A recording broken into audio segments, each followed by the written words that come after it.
bertemu di channel ini. Doa dan harapan saya, semoga sahabat semua selalu diberikan kesehatan, dimudahkan segala urusannya, dan dilancarkan rezekinya. Amin ya Rabbal Alamin.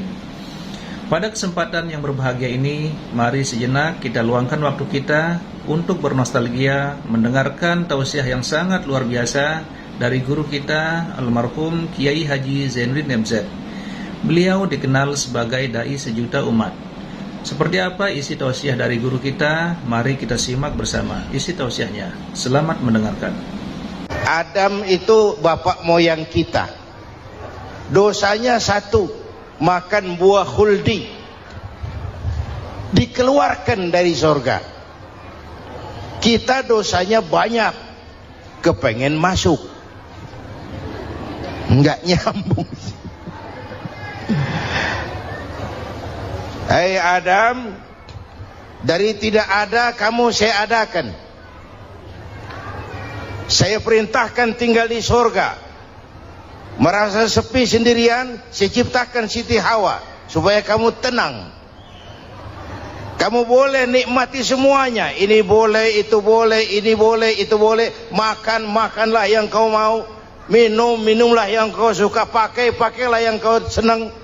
Satu yang saya minta, jangan dekati pohon khuldi. Itu kau tidak sanggup, keluar. Diusir dari surga. Sujud Nabi Adam. Kata riwayat 40 tahun sujud. Membaca Rabbana zalamna anfusana wa illam taghfir lana wa tarhamna lanakunanna minal. Itu namanya istighfarnya Nabi Adam. Istighfar itu kan mengucapkan astagfirullah, basmalah, membaca bismillah. Jangan kayak teman saya disuruh banyak-banyak baca istighfar, benar-benar dia baca istighfar, istighfar, istighfar. Bukan itu maksudnya. Nah, maka salah satu amalan yang sangat dianjurkan di bulan Muharram ini memperbanyak istighfar. Tidak ada orangnya yang tidak. Ayo jujur, ini yang kumpul di sini semua, ada nggak yang nggak punya dosa? Yang merasa nggak punya dosa, ayo ke depan. Ada? Tidak ada. Setiap kita, entah kecil entah besar, sengaja terlupa, pasti mempunyai yang namanya khilaf dan salah. Dan Allah Tuhan kita bukan Tuhan pendendam. Allah Tuhan kita Tuhan yang ramah dan rahmah. Hai manusia, dosamu banyak, tapi ampunanku lebih banyak. Salahmu besar, rahmatku jauh lebih besar. Kau sujud di hadapanku, aku bangga melihatnya. Kau menangis di hadapanku, aku senyum melihatmu. Kau berjalan menujuku, aku berlari menyambutmu. Karena itu amalan yang sangat dianjurkan di bulan Muharram ini memperbanyak istighfar. Itu kalau istighfarnya Nabi Adam. Ada istighfarnya Nabi Yunus. Ibu kenal Nabi Yunus? Di mana kenalannya? So tahu. Nabi Yunus itu ketika berdakwah kepada kaumnya yang bandel, memberikan peringatan, kalau kalian tidak mau beriman akan turun azab. Kapan Yunus? Akan. Kenapa mesti akan? Sekarang aja kalau mau, saya tungguin. Kurang ajar betul ini umat. Akhirnya Nabi Nuh menghindar dengan perhitungan, kalau azab tidak turun saya sudah jauh. Meragukan janji Tuhan. Lalu naik kapal, dinaiki oleh Yunus, kapal mogok. Dicari siapa biang keroknya ini. Diundi, ternyata Yunus. Sampai 3 kali diundi. Dibuanglah Yunus ke dasar laut. Ditelan oleh ikan nun atas perintah Allah. Telan itu Yunus. Jangan pakai dikunyah, rusak urusan. Telan saja, simpan di perutmu. Dibawa oleh ikan nun ke dasar lautan. Itu yang oleh Quran dikatakan bertemulah 3 macam kegelapan. Zulumatun salas. Gelapnya tengah malam, gelapnya di dasar laut, gelapnya di dalam perut ikan. Itu namanya peteng. Mbahnya gelap. Di perut ikan itulah Nabi Nuh sadar akan kesalahannya, meragukan janji Allah. meragukan janji Allah. Ia sujud di dalam perut ikan itu membaca la ilaha illa anta subhanaka inni kuntu. Itu istighfarnya Nabi Yunus. Dibacakan istighfar begitu, ikan sakit perut, Pak. Di dasar laut kemana mau cari apotik? Dia naik ke permukaan, memuntahkan isi perutnya. Nabi Yunus keluar dengan selamat. Itu pun terjadi pada hari ke-10 bulan Muharram. Istighfar intinya itu. Itu amalan utama bulan Muharram, memperbanyak istighfar. Allah selamatkan Nabi Nuh dari bahtera banjir yang luar biasa 10 Muharram. Allah selamatkan Nabi Ibrahim dari pembakaran Raja Namrus 10 Muharram. Setelah Nabi Ibrahim itu menghancurkan berhala-berhala, Abrahat pulang mau ibadah, lihat Tuhannya berantakan, marah besar. Siapa yang menghancurkan Tuhan-Tuhan kita ini? Ada yang lapor, kami lihat Ibrahim. Tangkap. Belum ada bukti, tangkap dulu yang penting, bukti belakangan. Tangkap. Wah, dikerahkanlah aparat, tangkap Nabi Ibrahim. Disidang langsung oleh Abrahat, oleh Namrus maksud saya. Ibrahim, kau yang menghancurkan berhala-berhala kami ini, Tuhan-Tuhan kami. Siapa bilang? Ada yang lapor. Saya dengar enggak semua berhala itu hancur. Ada yang paling besar, angkat tangan, saya lihat ada kampak di tangannya. Barangkali yang besar itu iseng tuh, yang kecil-kecil dikampakin. Tanya aja sama dia, kamu gila? Kenapa? Masa kami disuruh nanya berhala? Nggak bisa jawab. Nggak bisa jawab. Lah kenapa disembah? Lebih gila mana sih? Tahu nggak bisa jawab kenapa disembah? Kurang ajar kamu Ibrahim. Bakar, dibakar. Ketika Ibrahim dilempar ke kobaran api yang menggunung, Allah perintah api, ya naru kuni bardan wa salaman ala Ibrahim. Hai api, dinginlah sampean. Api Madura waktu itu, Pak. Hai api, dinginlah sampean, selamatkan Ibrahim. Api tunduk kepada perintah Allah. Ibrahim masuk ke kobaran api, selembar rambut pun tidak terbakar. Kenapa? Apinya tunduk kepada perintah Allah. Kenapa? Karena Ibrahim orang yang takut kepada Allah. Api tunduk kepada perintah Allah. Kalau kita baca ayat itu, masuk ke api, mateng. Sudah hadirin yang saya muliakan, oleh karena itu selamatnya Ibrahim dari pembakaran Raja Namrud itu pun pada 10 Muharram, Yaumul Asyura, hari ke-10 dari bulan Muharram. Imedia.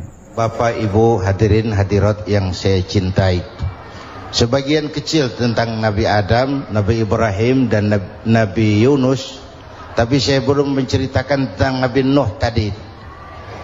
Mengulang kaji, Nabi Nuh salah seorang rasul yang masuk ulul azmi 5 besar, karena memang perjuangannya menggambarkan satu usaha yang ulet dan luar biasa.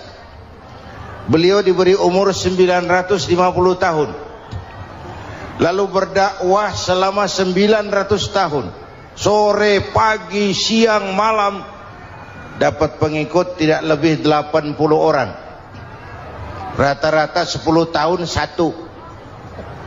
Kalau saya minta berhenti aja jadi nabi, Pak. Ustadz mana masih mau buka pesantren? 10 tahun buka pesantren, yang nyantri cuma 1. Pedagang mana yang masih mau dagang? 10 tahun dagang, yang beli 1. Pimpinan partai mana yang masih mau kampanye? 10 tahun buka partai, yang nyoblos 1.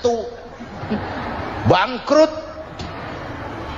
Umatnya bandel, kurang ajar, durjana, bajingan, tengik. Umatnya Nabi Nuh ini kalau diceramahi, telinganya ditutup dengan tangannya. Nabi Nuh akhirnya rekes, Tuhan, siang malam saya berdakwah kepada umat ini, Tiap kali saya sampaikan dakwahmu, mereka tutup telinganya dengan tangannya. Alergi dengar ceramah. Apa itu ceramah? Non profit. Saudara-saudara, jadi mau kamu gimana? Sudah Tuhan, habiskan saja orang kafir. Nanti kalau punya anak, anaknya pun kafir lagi. Lebih baik bapak moyangnya sikat habis. Biasanya kalau bapak kalong, anak kampret. Bapak nyolong, anak nyopet. Fotokopi gimana aslinya? Habiskan saja. Itu mau kamu Iya. Oke. Nanti aku turunkan banjir buat kapal.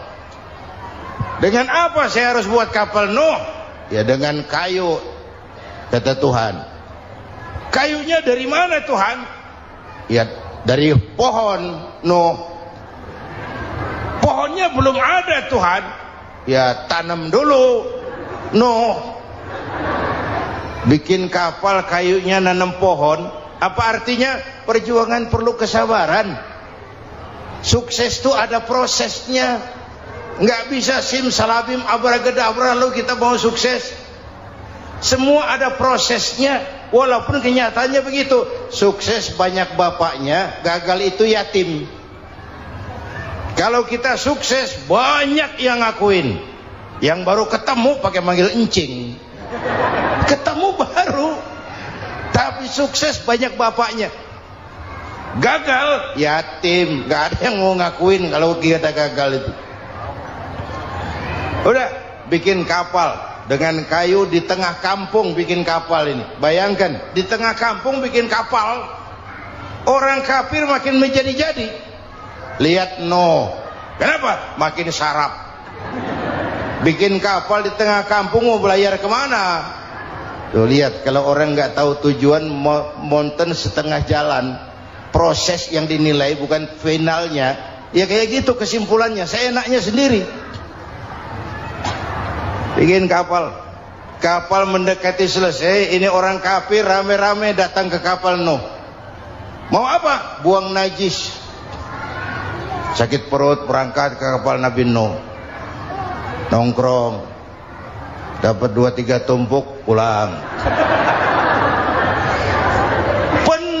Lantai kapal dengan najis manusia. Inilah perjuangan. Bukan jalan raya lurus bertabur bunga di kanan kirinya. Banyak ondak dan duri, fitnah, caci maki, antipat, segala macam. Ada orang tua dasar kafir, kurang ajar, sudah stroke berangkat juga ke kapal mau buang najis, pincang-pincang digotong orang. Selesai buang najis dia bangun mau pulang, pegangan tiang kapal terpeleset jatuh di atas tumpukan najis. Terjadi keajaiban, yang struknya sembuh, lumpuhnya hilang, berangkat digotong-gotong pulang jalan gagah sekali. Tapi orang kampungnya heran, ente sudah sembuh? Sudah. Berobat di mana? Kok begitu paten? Di kapal masih banyak.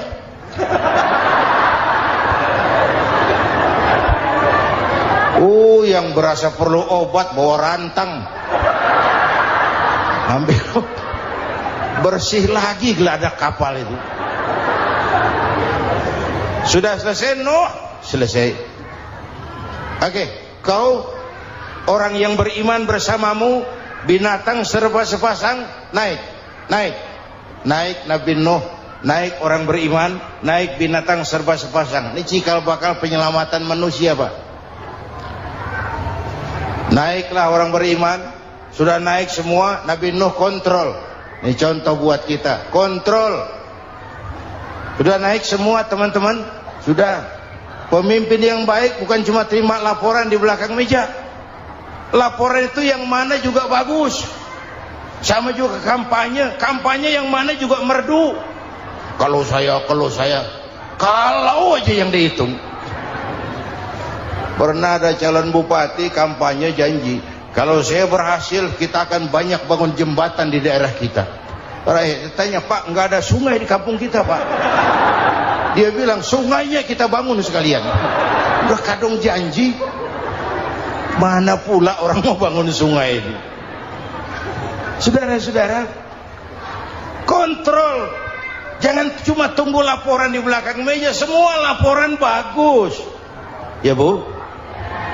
Bu?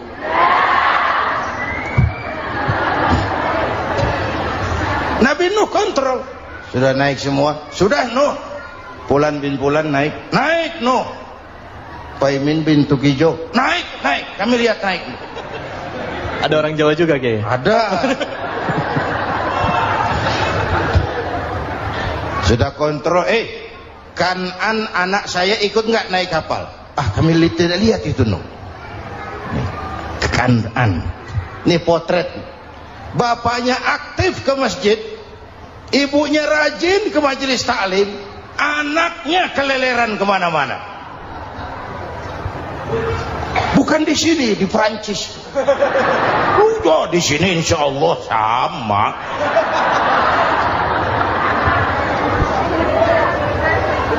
Nuh karena sayang anak, Nuh karena cinta anak, Nuh karena tanggung jawab anak, cari naik ke atas kapal.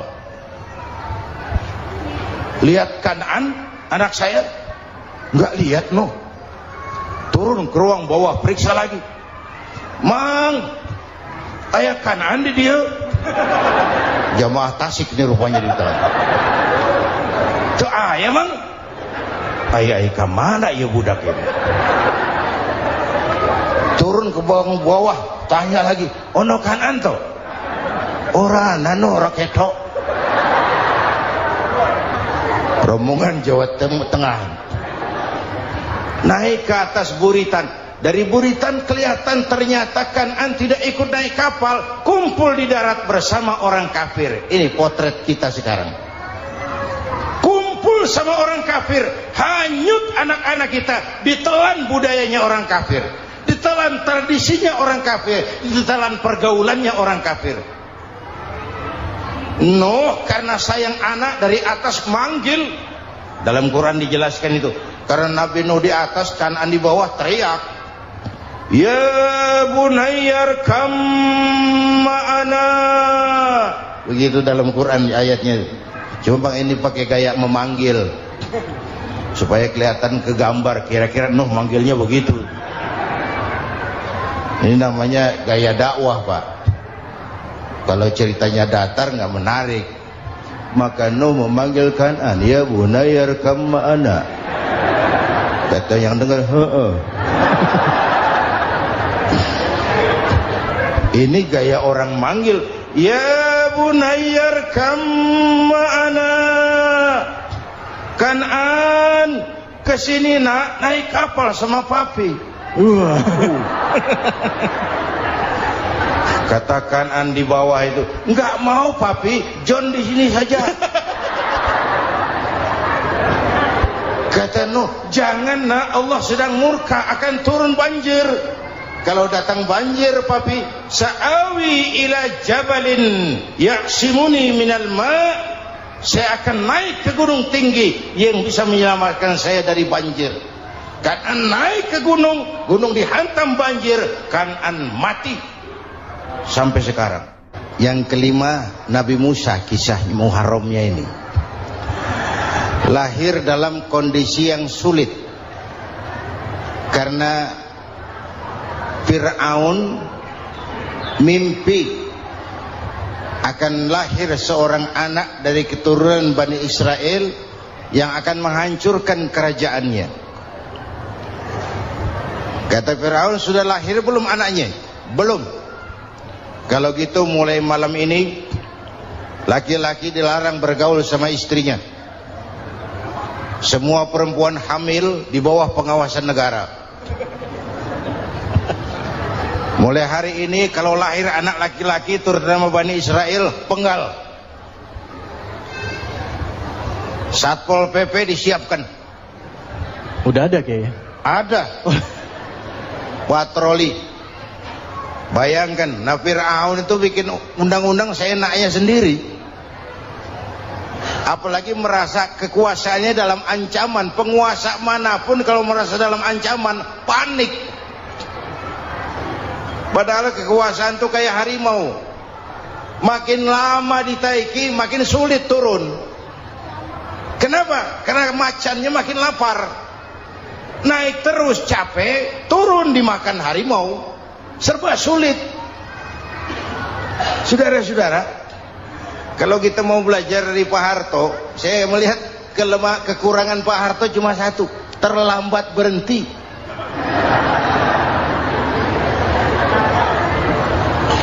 Terlambat berhenti. Di sekelilinginya banyak tukang-tukang jilat, tukang-tukang semir. Pak, kalau tidak ada bapak kami bagaimana, Pak?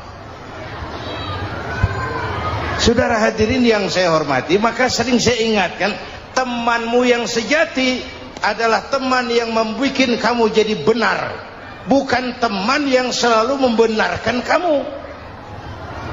Berapa banyak pejabat-pejabat hancur karena selalu dibenarkan oleh lingkungannya. Bapak benar, Pak, Bapak bijaksana, Pak, itu tepat, Pak, benar. Buang angin pun kata kelilingnya, wah, Bapak sehat. Temanmu yang sejati, teman yang bikin kamu jadi benar, bukan teman yang selalu membenarkan kamu. Bapak Ibu hadirin yang saya hormati, tapi kehendak Allah terjadi. Lahirlah Musa, bayinya dihanyutkan di sungai Nil. Bayi sudah menderita, dihanyutkan di sungai Nil, dan akhirnya besar di lingkungan istana Fir'aun. Diriwayat oleh Ratu Aisyah, perempuan Fir'aun, setelah mulai berjuang, terjadilah itu. Musa dan pengikutnya dikejar oleh Fir'aun. Sampai di tepi laut, Allah wahyukan, Musa, lempar tongkatmu ke laut. Dalam kondisi darurat, mukjizat tiada jalan. Kondisi darurat. Kalau tidak, mukjizat itu maunya Allah, bukan maunya Nabi. Nabi nggak kuasa, Allah yang mau. Tapi hidup Nabi bukan mukjizat, manusiawi. Tidak mentang-mentang ada mukjizat tongkat, tiap sulit main tongkat, nggak usah berjuang kalau begitu. Itu darurat menyelamatkan umat. Tongkat dilempar ke laut, laut terbelah. Laut terbelah. Itu secara visualnya bisa kita lihat dalam film The Ten Commandments. Udah nonton belum? Urusan nonton kalah sama Ustadz bagaimana sih? Ten Commandments, 10 firman Tuhan. Tekniknya bagus loh. Bagaimana laut terbelah. Musa lewat, Fir'aun mengejar. Musa sampai di ujung sana, Fir'aun masih di sama tengah perjalanan. Laut nutup kembali. Laut menutup kembali, Fir'aun tenggelam, cengap-cengap di lautan. Begitu nafas sampai di tenggorokan, Fir'aun sambil cengap-cengap itu, amantu bi Rabbi Musa wa Harun. Duh, kalau begini mah saya juga percaya sama Tuhannya Musa. Malaikat maut jengkel, goblok loh, terlambat sekarang, ditenggelamin terus, modar. Musa selamat, Fir'aun mati, jenazahnya, jasadnya terdampar di pinggir laut. Beberapa waktu kemudian ditemukan orang, dimumi, dibalsem, diawetkan. Itu sesuai janji Quran, wa kadzalika nunajjika bi badanika litakuna liman khalfaka ayah. Kami selamatkan badan kamu agar jadi pelajaran bagi orang-orang sesudah kamu nanti. Janji Quran tepat. Janji itu 14 abad yang lalu. Jasad Fir'aun ditemukan, dimumi, diawetkan, dibalsem di bawah nama Farao Ramses II. Sekarang tersimpan di Museum Negara di Mesir. Kapan-kapan nanti ibu main ke Mesir, mampir. Naik ojek paling berapa itu? Oh, orangnya tinggi, hidungnya mancung, pokoknya pantaslah jadi Fir'aun. Selamatnya Musa di kejaran Fir'aun di ujung sana itu terjadi pada hari ke-10 bulan Muharram, yang oleh orang Nasrani diperingati dengan hari raya Paskah. Mereka melaksanakan puasa, mensyukuri nikmat keselamatan dari kejaran Fir'aun. Makanya kalau kita ikut puasa di bulan Muharram bukan mengikuti syariatnya Nasrani, salah. Karena Nabi mengajarkan, itu sumbernya.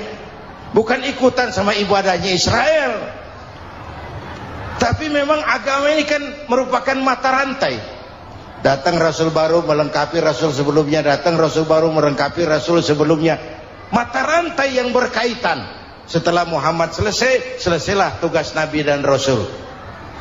Selesailah misi Nabi dan Rasul. Tidak ada Nabi lagi sesudah Nabi Muhammad. Itu harga mati, titik. Gak ada kompromi.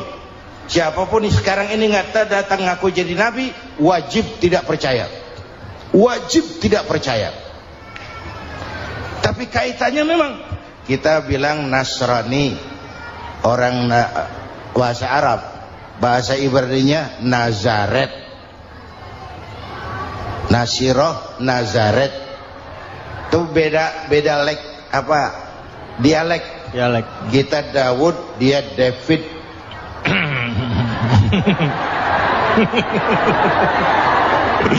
Ibrani. Kita Ali, dia Alek. Kita Sulaiman, dia Solomon. Kita Camat, dia Comot. ini yang ngomong ini comot sembarang. Imedia. Bapak dan Ibu jamaah yang saya cintai, pertanyaan pertama, hijrah qalbiyah. Ada hijrah badaniyah, hijrah fisik yang dilakukan Nabi dan sahabat dari Mekah ke Madinah. Itu hijrah badaniyah. Ada hijrah qalbiyah, hijrah hati. Dan ini yang kita perlukan sekarang. Karena refleksinya akan membias kepada alur kehidupan. Kalau hati kita mau berhijrah, fisik akan ngikuti. Hijrah dari tempat, dari malas ibadah menjadi rajin ibadah. Hijrah dari maksiat kepada yang ma'ruf, dari berpecah belah menjadi bersatu. Hijrah seperti itu yang sangat kita perlukan. Apalagi masyarakat ini paternalistik. Kita harus hijrah mental sekarang ini. Maka yang disampaikan tadi benar. Seorang ketua MK siap mengundurkan diri kalau terbukti anak buahnya terlibat suap.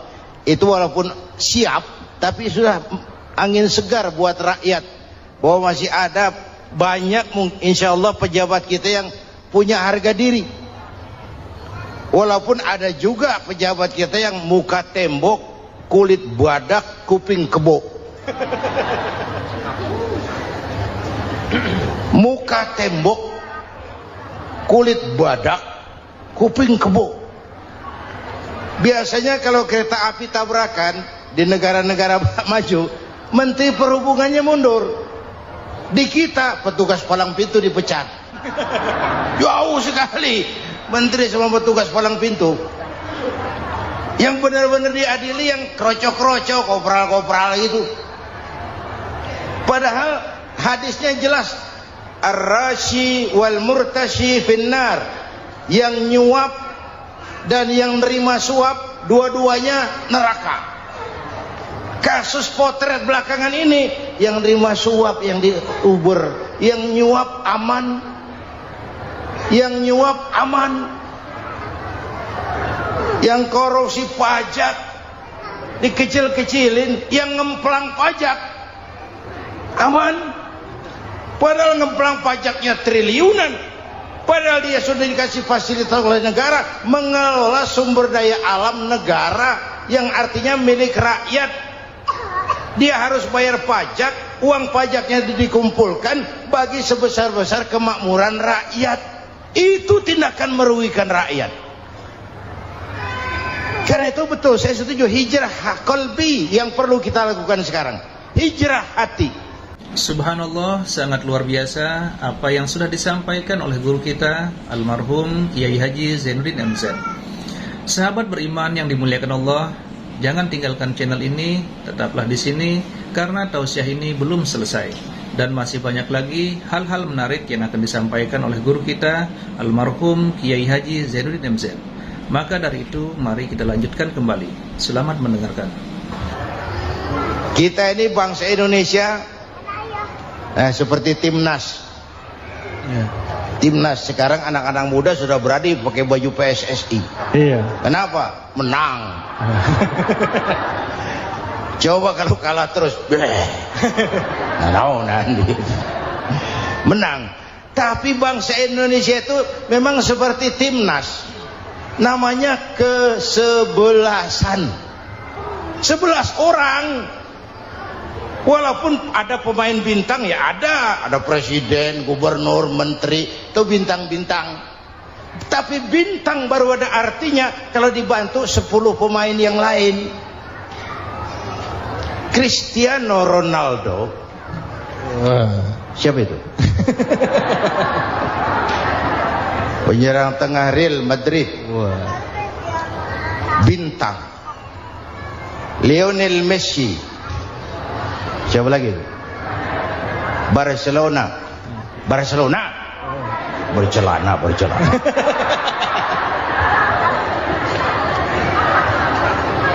Michael Rooney, bintang Manchester United. Ronaldo baru bintang, Messi baru bintang kalau ada 10 pemain yang lain. Bagaimanapun hebatnya Cristiano Ronaldo, kalau sendirian lawan satu kesebelasan babak belur. Itulah kita, bangsa Indonesia, kita satu kesebelasan, harus saling memperkuat. Ada bangsa kita ini yang jadi jaksa, ada yang jadi hakim, ada yang jadi polisi. Itu posisi penyerang tengah, kiri luar, kanan dalam, back, striker, kiper, posisi. Tapi sadar kita satu kesebelasan, Bung. Jangan bikin gol ke gawang sendiri. Kalau punya bola bagus, operan dong sama temannya. Yang bisa menciptakan gol, operan. Ada yang jadi pengusaha besar, bagus boleh. Punya untung besar, operan. Kasih masjid, kasih pesantren, operan. Ini kesebelasan kita kalau punya bola pelitnya setengah mati, Pak. Nggak mau ngoper. Bawa sendiri, mending bikin gol. Enggak. Kita ini satu kesebelasan. Satu sama lain harus saling memperkuat. Bahwa ada penyerang tengah, itu si posisi. Tapi kalau memang peluang memungkinkan, ayo dong operan. Saya iri sama kesebelasan Nasrani di Indonesia. Mereka kalau punya bola operannya cakep. Gereja cepat selesai, rumah sakit Kristen cepat selesai. Kenapa? Operannya bagus. Kita ini kalau punya bola bawa sendiri, nggak mau ngoper. Maka masjid nggak selesai-selesai, madrasah banyak yang bocor, rumah sakit Islam kalah bersaing. Kenapa? Operannya berat. Ayo menyadari kita ini timnas, satu kesebelasan. Jangan menjegal kawan seiring, kawan sendiri dijegal. Sudah musuh terlalu kuat, gawang sendiri dijebol. Akhirnya terbalik kita ini.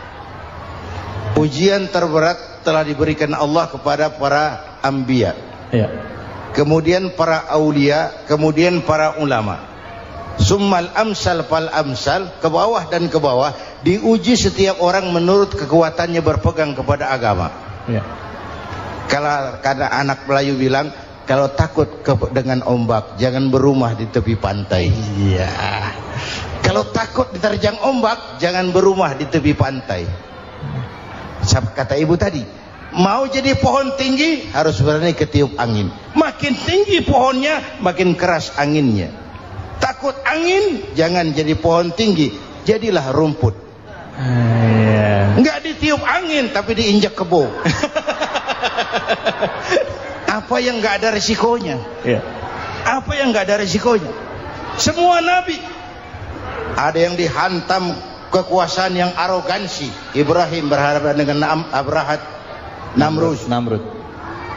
Musa berhadapan dengan Fir'aun. Ada yang diuji dengan berhadapan umat yang sangat kurang ajar.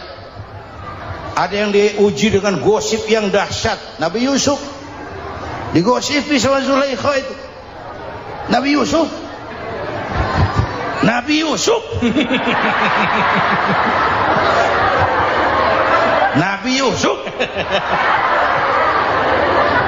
Ya. Yang namanya gosip itu kan menyebarkan keburukan orang. Kalau benar saja hukumnya ghibah. Ya. Kalau salah hukumnya fitnah. Fitnah lebih bahaya dari pembunuhan. Benarnya ghibah, salahnya fitnah. Saudara hadirin yang saya hormati, jadi resiko itu biasa. Tidak ada yang tanpa resiko. Kalau takut ombak, jangan berumah di tepi pantai. Tinggal bagaimana kita menyikapinya. Kalau kita dewasa, ini bagian ibadah saya kurang. Mungkin karena dia omongin orang, tambah pahala saya. Mungkin karena dia omongin orang, tambah pahala saya. Maka saya ngadapi gosip sepatah pun saya nggak ngomong. Saya cicing. Saya percaya masyarakat tuh punya filter. Amin. Insyaallah. Saya percaya Tuhan tuh nggak tidur.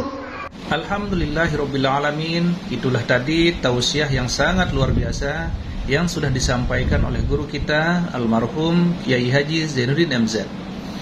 Tentunya banyak sekali hikmah, ilmu dan manfaat yang bisa kita jadikan pelajaran dalam kehidupan kita sehari-hari. Sahabat beriman yang dimuliakan Allah, mari kita doakan guru kita, semoga beliau diampuni segala dosa-dosanya dan dilapangkan kuburnya. Amin ya rabbal alamin. Dan buat sahabat semua yang sudah menonton tausiah ini sampai selesai, saya ucapkan terima kasih banyak.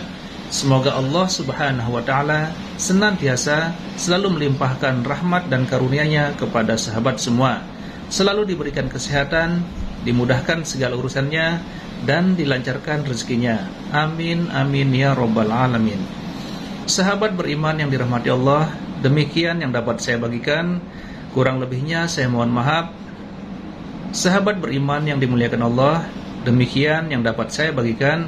Kurang lebihnya mohon maaf. Wabillahi taufik wal hidayah wa ridha wal inayah.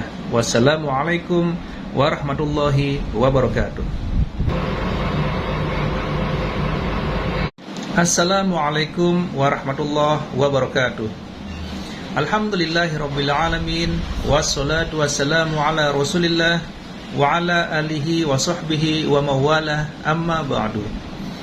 Sahabat beriman yang dimuliakan Allah, syukur alhamdulillah kita bisa bertemu di channel ini.